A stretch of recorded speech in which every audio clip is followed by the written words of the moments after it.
Hello, káàárọ̀ sà. Ẹ káàárọ̀ mà. Yes, sà. Ẹ ti wà lórí afẹ́fẹ́ kílẹ̀ ńlá kọjá mà.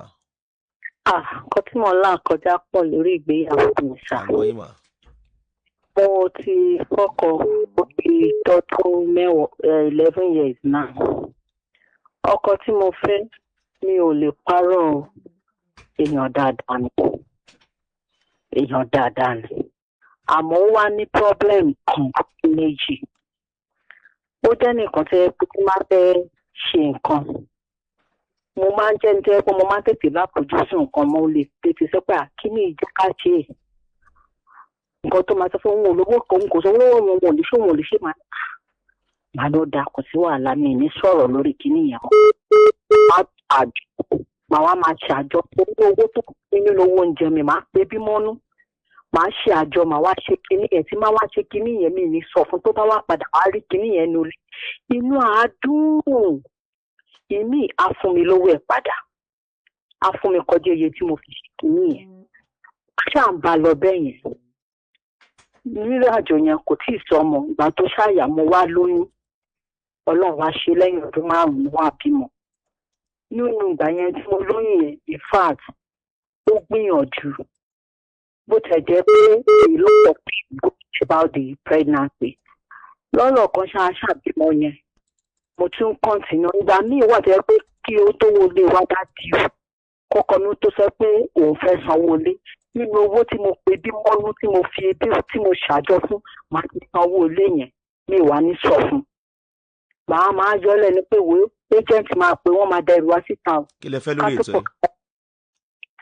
Nǹkan tí mo fẹ́ advice tí mo fẹ́ ń bẹ̀ ni pé ní ìsìn ìgbà kan ń ṣiṣẹ́ ó ń rówó ó bá sọ́ kò gbọ́.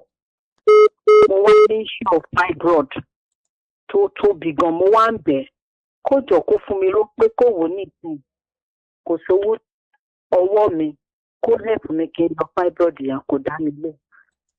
Ìgbà yẹn owó yẹn wà lọ́wọ́ wá ń ṣe títà. Mo pè é kí ni ilẹ̀ ẹ̀ṣẹ̀ mi oníṣẹ́. Lórí ẹ̀ mo ṣàlò ní lọ́dún yìí. Lórí ẹ̀ ọmọ yẹn àwọn fámìlì mi ló help mi ọmọ yẹn kú. Ó wá dùn mí wá ń rò pé bóyá kí n fílẹ̀. Pé èèyàn tó ní ìfẹ́ pé nǹkan lórí èmi mo mọ bí mo ṣe máa ń pè bí mọ́nú láti múnú ẹ̀dùn.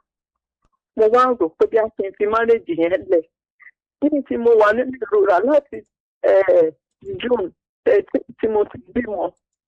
Gbèsè mi lálàáfíà pàtó ìyẹn dùn mí gan. Ó ti tóbi débi pé àwọn tó mọ̀ mí rí gan ní kí ló dé mo ti gbẹ jù. Ó ti bẹ̀ mí o. Ó ti bẹ̀ mí. Àmọ́ ní ìsinyìí kò bá mọ́. Mo wá ní bóyá tí máa ti ọpá ìtọ́jú yẹn. Bóyá kí n fílẹ̀ kí n mú ọmọ mi kan. Ọmọ mi ọyọ kan tí mo bí fún mi bá ní àjò mi. Ìmọ̀ bá tèmi lọ. Kí ni èjì yín mà? Ẹ má sunkún mọ́. Kí ni èjì yín mà? I'm 39. Ẹ má sunkún mọ́. Sókè mà. 35 ni kí ni èjì ọkọ yín? 39 ọkọ mi 44. 44 ẹ̀yin 39. Kí ni èjì ọmọ tẹ́ bí? Ọmọ mi 6 years. Lọmọ tẹ́ bí? Bẹ́ẹ̀ni. Ṣé fibroid yẹn sìn ẹ ti yọ àbí? Kò sówó àti yọ. Ó ní ká lọ wá ìpín wa kó tó lọ mọ́. Ẹ lò mà ẹkún tẹ̀ ń sun yẹn èmi àhẹ́ǹdì kàn tèmi o gbogbo ẹkún tẹ̀ ń sun yẹn báyìí mi ń lẹ má sunkún lórí ètò yìí o ọ̀nà àbáyọ lẹ bá wá sórí ètò ó dẹ̀ lákòókò tí máa lò lórí ètò ń tèmi o tó ti yé yín.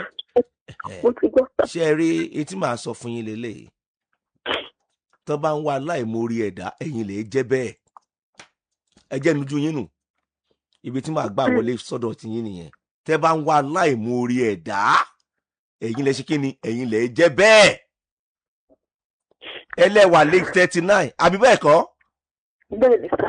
Ẹ ti bí ọmọ kan àbí bẹ́ẹ̀ kọ́? Bẹ́ẹ̀ni sà. Márèjì yín pọ́dún mélòó? 11 years. 11 years aláìmoore ni yín. Ẹ wá wo Abọ́sẹ̀dé tó wà wájú mi nínú studio ńsìn age 45 làwọn ti wọn tí bí kankan lókè ìpẹ̀láyé ìgbéyàwó 22 years. Àwọn àtọkọ wọn náà jọ wà wájú mi báyìí. Wọ́n tún wá ní breast cancer. ẹ wá ń sunkún lórí ètò ṣé ń gbé kolobá wá kẹ́ ẹ sún dáadáa síbẹ̀. Aláìmoore ni yín, ẹ ní àròjinlẹ̀ pẹ̀lú oore tí Ọlọ́run ṣe fún yín mà. Ọmọ kan tẹ ẹ farabalẹ̀, ọmọ kan tẹ ẹ bí yẹn ẹ lè wò tán ni, ṣé ẹ lè sìn tán ni? Mi ò lè sìn tán o. Ṣé ẹ lè sìn tán? Ẹ lọ sí Lee City University kẹ́wọ́ ìtàn sàn bẹ̀. Ẹ lọ sí UI gan bẹ̀ yẹn kẹ́wọ́ ìtàn sàn bẹ̀. Tó ní àwọn professional schools. Ṣé ẹ lè sìn tán? Ìyá dókítà dà ọ̀nà ònàwọ́, ìyá lọ́ọ̀yà dà ọ̀nà ònàwọ́, ìyá broadcaster dà ọ̀nà ònàwọ́, ọ̀fẹ́ ní ro. Ó ṣiṣẹ́ ọ̀dájọ́ gbàgbọ́ múlé láńtà ó gbàgbéwò ẹ̀gbẹ́ múlé láńtà kó tó dì bẹ́ẹ̀. Kì í ṣe pé ẹ bá ní kábàá mọ́mọ́ jẹ́ǹjẹ́ ọmọ wọ́n lọ́n bá lu paṣọ léèwọ̀ ni. Ẹ ti bí ọmọ kan ẹ wá lẹ́fẹ́ fọkọ yín lẹ́dọ́yìn sọ̀rọ̀ nìyẹn. Ẹbí mi láyé èyí tẹ́ ẹbí yín ó dirun yóò dìgbà fún yín ṣé ń wá ìmí ni. Ẹ fẹ́ fọkọ yín lẹ́fẹ́ di single mother ẹbí ọmọ kan. Kábọ́sẹ̀dì tó wà wájú mi kó bí ọmọ kan lásán bó ṣe wà yóò súnmọ́ pò sẹ́yìn. Ẹ wá ń sunkún lórí ètò. Ẹ lọ tọ́jú ara yín kẹ́ wà ó kẹ́ jókòó ara yín jẹ́ sínú ilé ọkọ yín tó ti yé yín. Èyí náà lẹ́ ń sọ fọ́kọ yín lẹ́ ń sọ sí pọ́kọ yín dáa ó ṣe kinní kan ó ṣe kinní kan ó ti wá yọwọ́ ọkọ lè yọwọ́ at any time ẹ̀yin náà máa yọwọ́ at any time. That is marriage for you.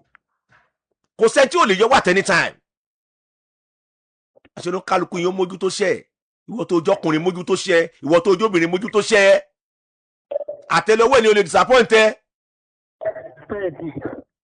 Kàkà tẹ́lómi ò fi mójú tó ṣẹ́ ọkọ ẹ̀ ní ó mọ sọ́kiri ìgboro. Mo róbìnrin kan wájú mọ́tò ẹ̀ lánàá ó pààkì síwájú kínní kò tẹ́ ń jẹta ìjẹrin ọjẹ́ wo títì yóò ti gbé ń sọkọ ẹ̀ káàkiri ojú ẹ̀ ò ta mí wọ́n dórun lẹ̀. Máa ẹ lọ dúpẹ́ fún Ọlọ́run àṣẹ̀dẹ̀ ẹ lọ tọ́jú ara yín kẹ́ ẹ wà òkè tí ó ti yé yín mà kẹ́ ẹ fáìn sí wá èyí tí mi ò sọ fún yín nìyẹn o. Ẹ mọ́ wá wàkúwà káàkiri o èyí tẹ́ bí yóò dirun yóò di gbà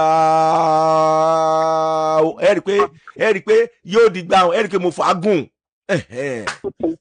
ọlọ́gbà yìí mo bá ṣètò. Abọ́sẹ̀dé ló wà níwájú mi yìí ẹni ẹlẹ́ni ènìyàn lẹ́nìyàn kóun wá bímọ ẹyọ kan lókè ìpọ̀láyé òun àtọkọ ẹ̀